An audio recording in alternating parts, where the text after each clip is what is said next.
Here we are, episode 2, the Creators Founders Podcast, coming at you from somewhat of a familiar location. We can actually see Venture Guides over there where we did the Curie Capital dinner. But yeah, this is going to be episode 2 of our podcast, really just telling the stories of content creators, telling the stories of founders, and everything in between, collaboration, what we're seeing as trends between those industries in, each of those respective industries, and wanted to really come at you guys as the audience with introducing the team behind Creators Founders. So I have Jonathan Chang, Jordan Elster alongside me. And yeah, I mean, we started this together this past summer of 2025. And, it was conversations that I think we had all had to some regards, prior to that. But yeah, I'll let you guys kind of introduce yourselves and we'll go into what Creators Founders is, kind of some of the patterns that we're recognizing between these spaces and in the creator economy as a whole. And we can go from there. You want to start?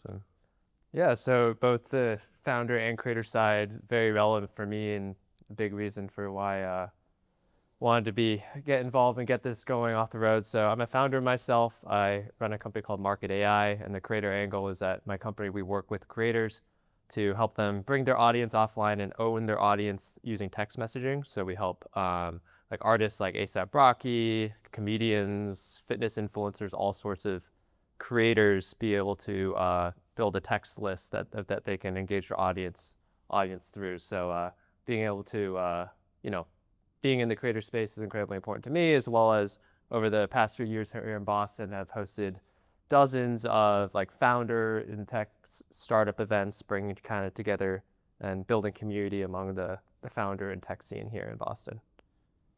Yeah, and then my background is in managing innovation centers and entrepreneurial programs. So I've worked with a lot of corporations, Boston, hosting events, and then I've just seen a lot of synergies between the creator space and the founder space through some of these events. And I think there's a great opportunity to kind of merge those two, and that's kind of why we started this as well. Is just there's so many synergies, but also just there's opportunity for some of the creators to get more involved in the startup community and the startup community to really work with the creators because they have the distribution, they have the following.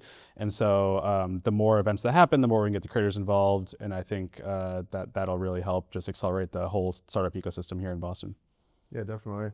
I'll jump in too. I'm Aaron Wagenheim. My background is really in the marketing, the media, the social media space.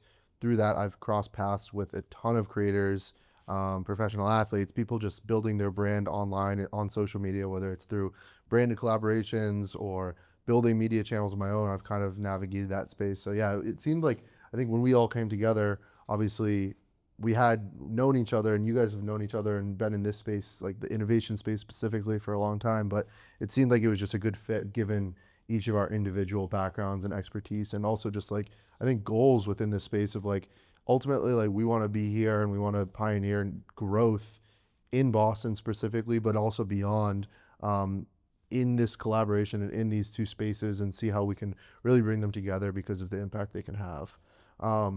Let's get into a little bit more of that. I think like we can touch on what Creators Founders is all day, and we can talk about that, and we can go down the rabbit hole of everything we want to do within this community, this brand that we're building. But I think like that's piggybacking off of, and that's building off of what we're actually seeing in these industries.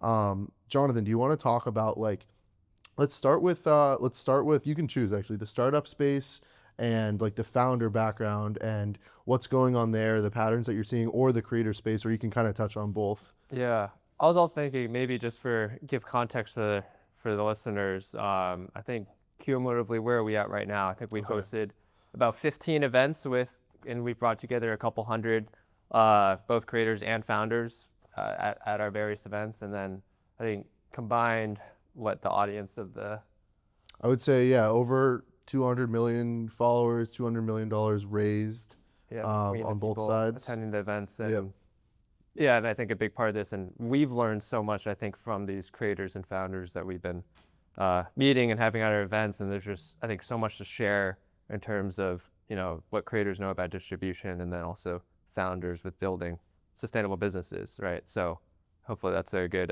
stage. Yeah, sorry, I jumped the gun a little bit there.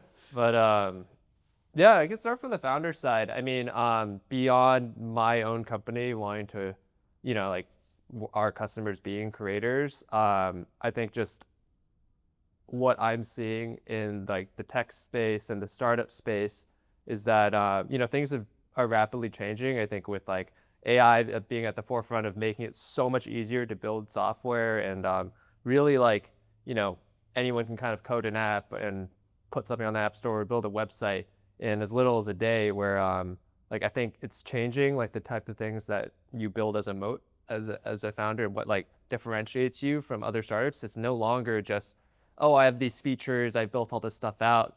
Features and products can be built out so fast. And that leads us to distribution being a really important aspect of what makes a startup and a product be able to succeed. Whoever has distribution wins. And for me, like being a founder first, I think I've already learned so much from like the creators in our community and like people that have built 6, 7 figure followings, right? And like they know how to do it, right? And like they kind of have that playbook, and there's been so much I've already learned from I that. think also like when you have a following, when you have an audience, when you have that distribution, what you build and the problems to solve almost can come from that really naturally because you have those people literally begging for solutions or begging for products, and you can get the answers that way rather than thinking to yourself, okay, let me find a problem or let me find a product to build. It's clear cut right in front of you, and then once you build it, it's right there. Your audience is right there. They're ready for it.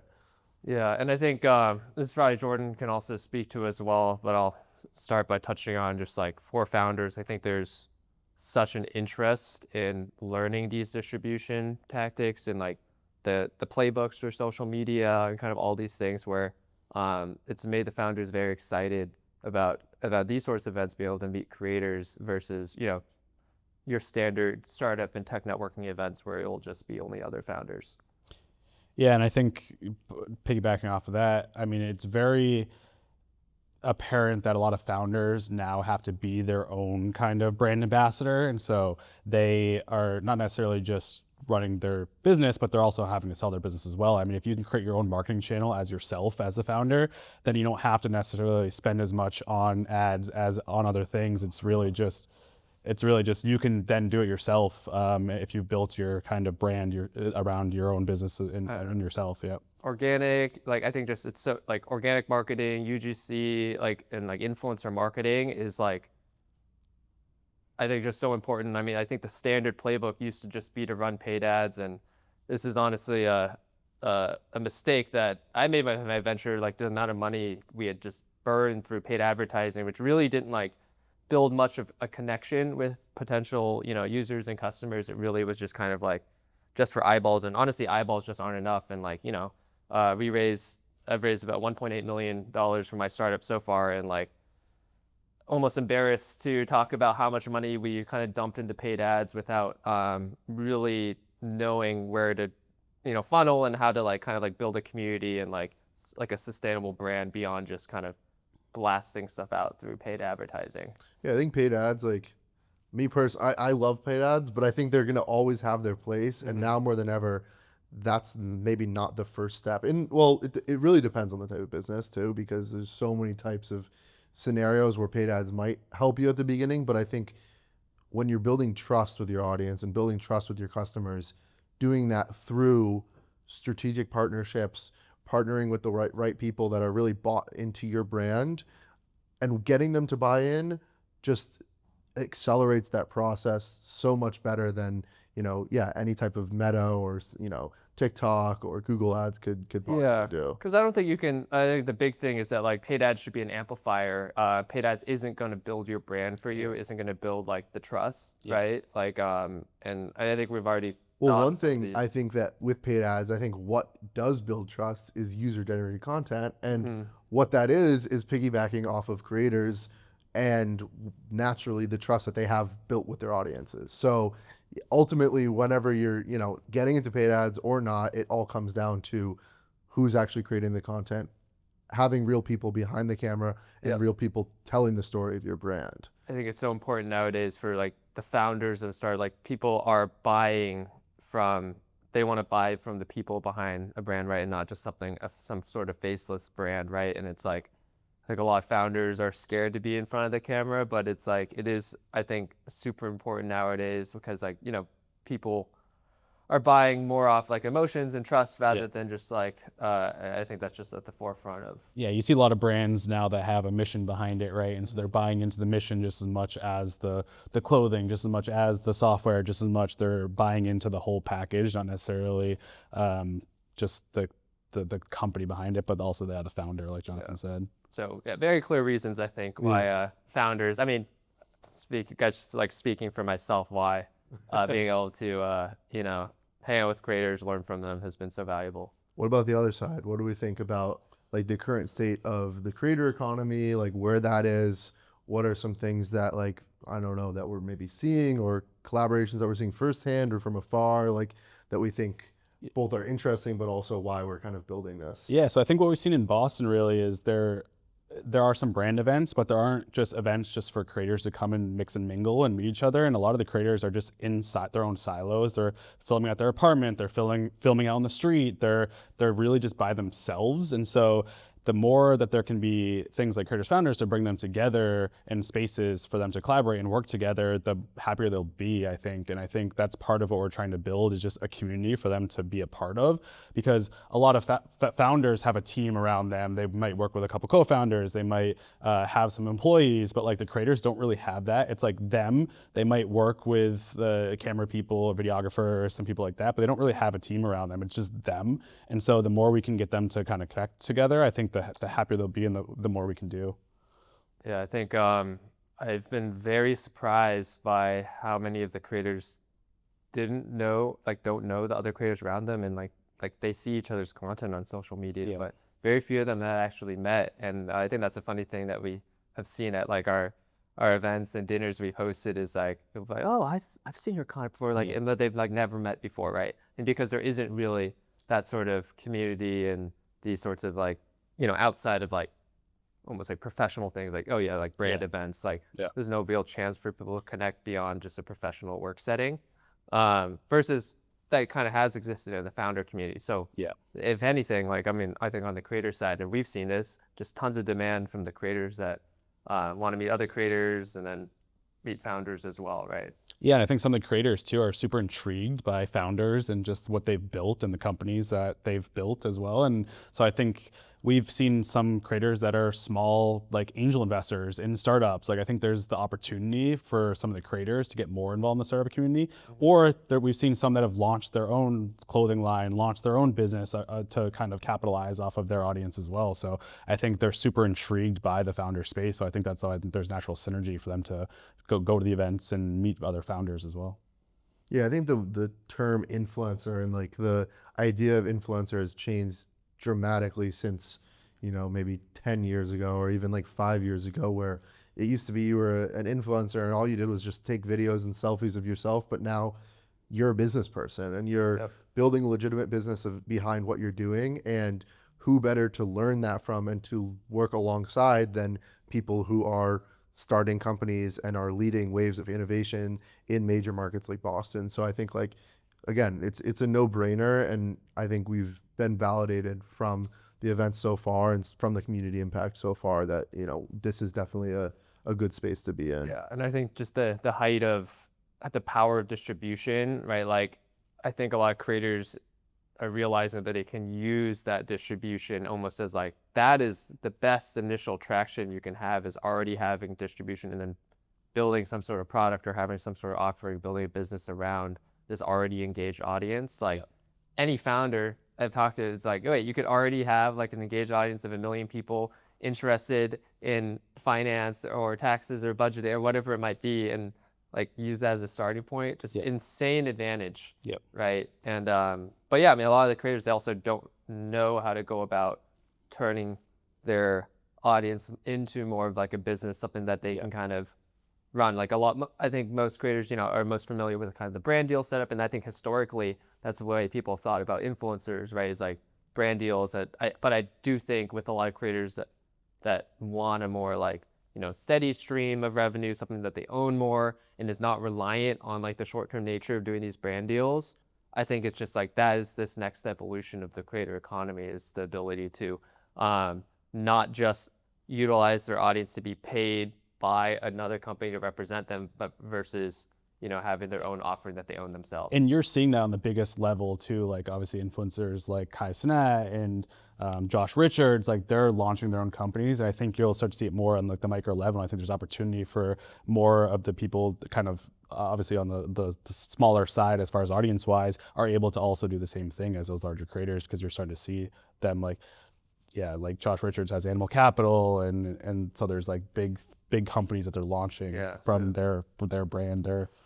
What do we think? I mean, you've kind of touched on this with Boston specifically and how creators operate, and obviously kind of how founders operate as well. But like, why Boston? Like, why are we so bullish on Boston? And like, I mean, to me, there's so many reasons why this is such a great market to be building in, because it's a major market, but there's certain things that still lack here. But we have this amazing innovation and technology and, you know, overall startup ecosystem. And then we also have all these creators. Like, you know, what have you guys, like, what excites you about being in Boston, building this in Boston, being based here, but also growing beyond that? Yeah, I mean, it's a big tech ecosystem, right? Like, I think it's constantly goes under the radar. I think it's finally starting to get some attention with, we have like A16Z coming into town, hosting the first tech week in May here. We have like organizations bringing to the forefront just like kind of just the growing AI scene here in Boston with like, there's a Massachusetts AI coalition that's getting started. And there's a lot of tension there. And I think for the creators we've met here, I mean, I think one of the conversations with Sheena Malwani, she's a local creator here in Boston. Like, there is a desire for these creators that are here in Boston to stay local and work with companies here in Boston.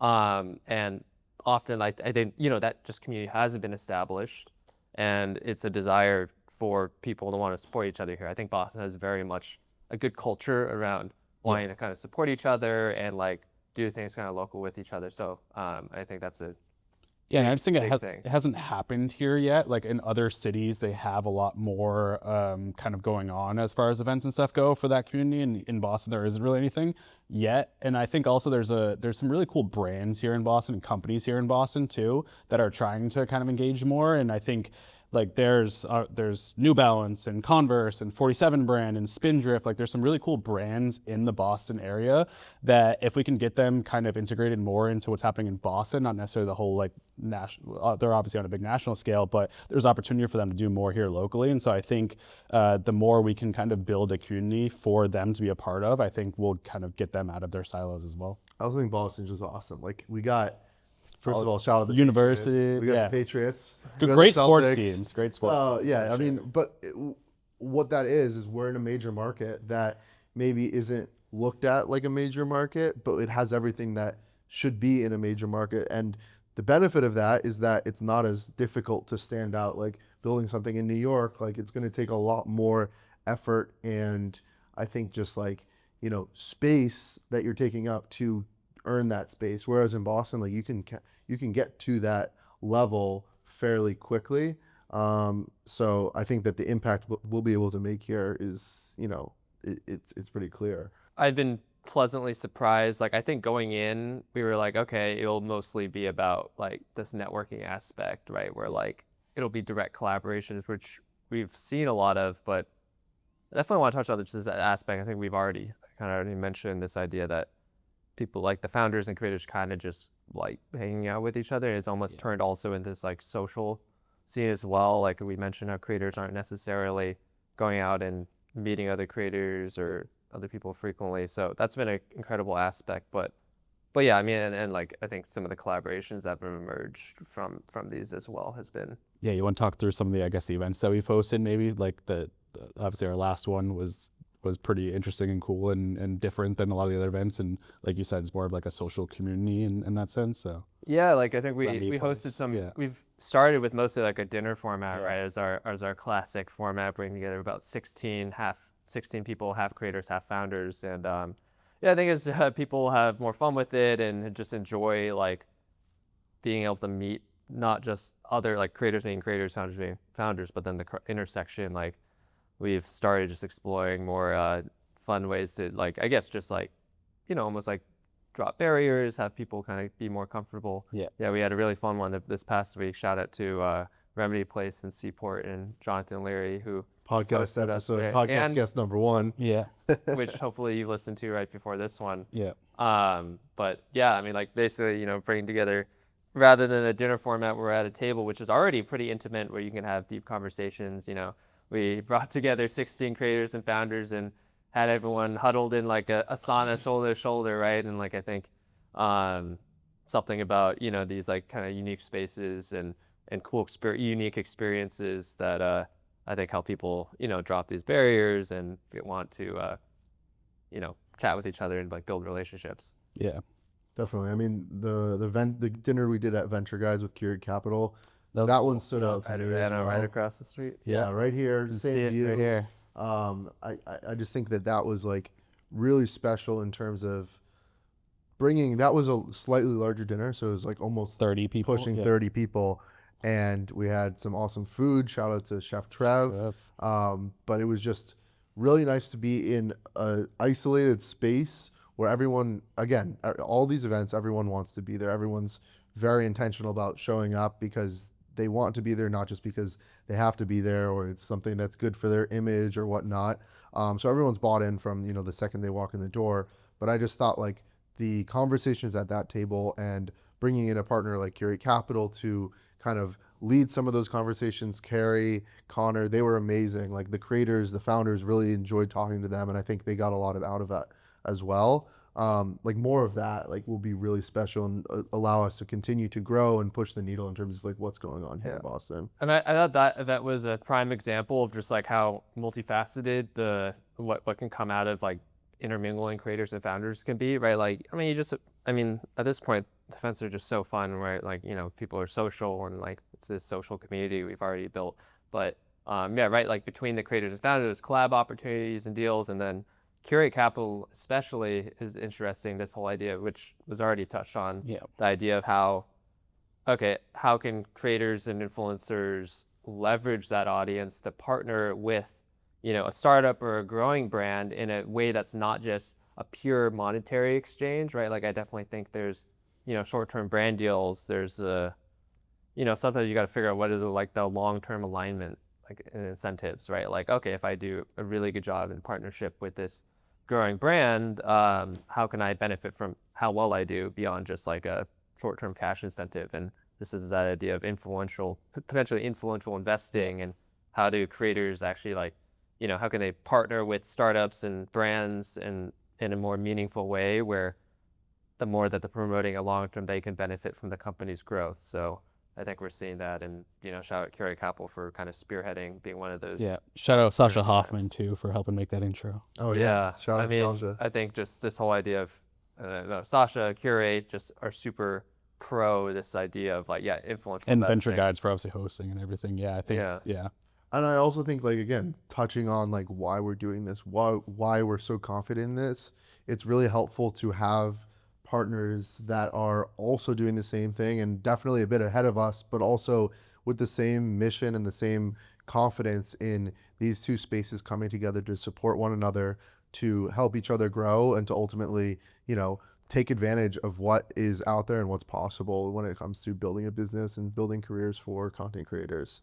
Yeah, and I think we're probably gonna, who knows where this is gonna take, but I think just building strong community at the baseline is the biggest thing. And like this is, I think, still a relatively novel concept of like regularly bringing together creators and founders in the same room. So I think there's just all these aspects I think we're even still navigating and figuring out what we want it to become. For sure. And this will come out mid-February, probably actually after the day after the Patriots win the Super Bowl.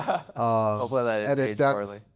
Well, yeah, I mean, they're going to win. So, like, this is perfectly fine to leave that in. But I think that transitions into kind of what's next, like, for us. Obviously, we just dropped a newsletter. I don't know if you guys want to highlight that at all, talk about just a little bit what's going on behind that, like the idea with that and kind of where you see that.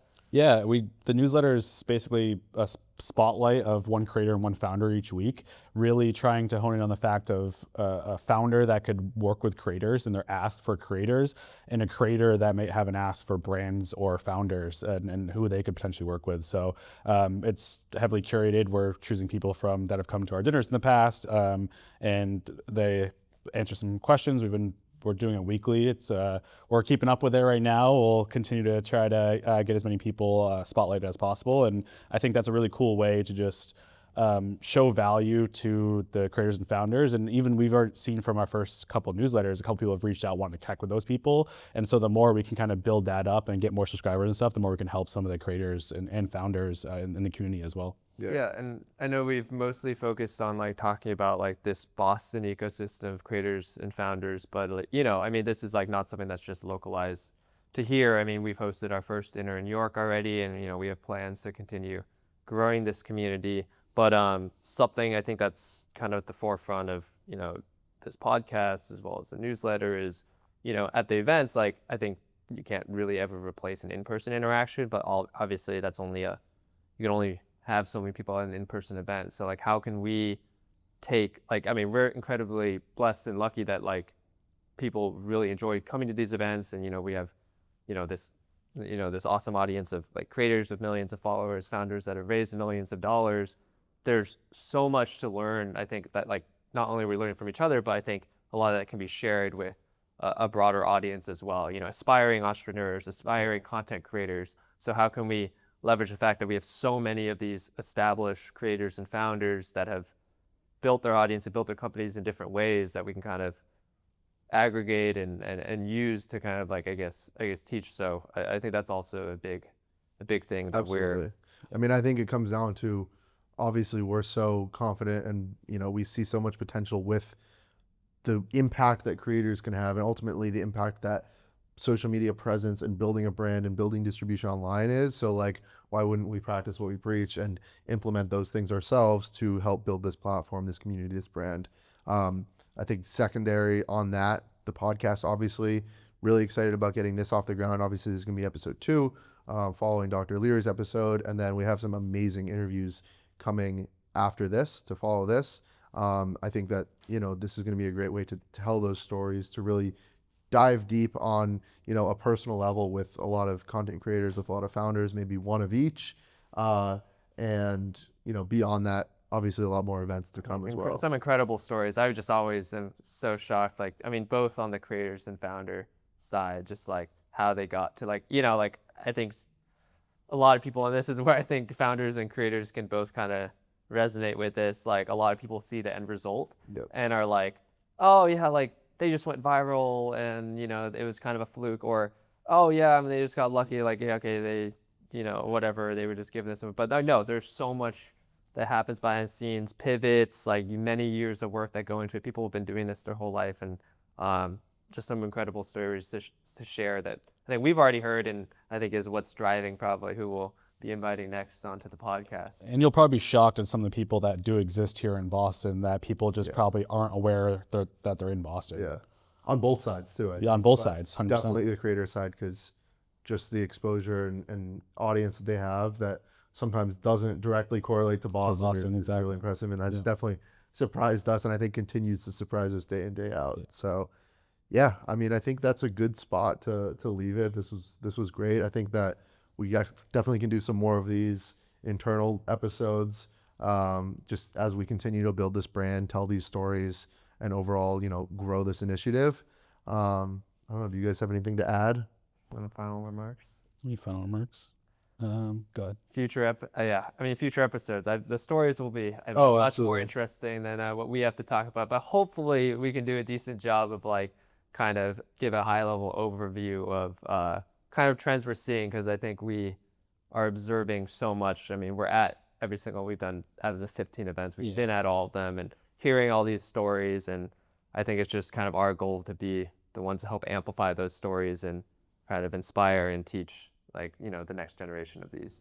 Yeah, I think, the more we learn, the more people we meet, the more brands can get involved. I think the more we can do and the more events we can host to kind of highlight the community. So I think for us, it's just trying to do as much as possible to try to bring the community together. And so if anyone, is able to help with that, we'd love to connect. Yeah, and if anyone's listening or has any ideas or things that they might be looking for when it comes to these spaces that we're in, like we're always here, we're always open to any feedback.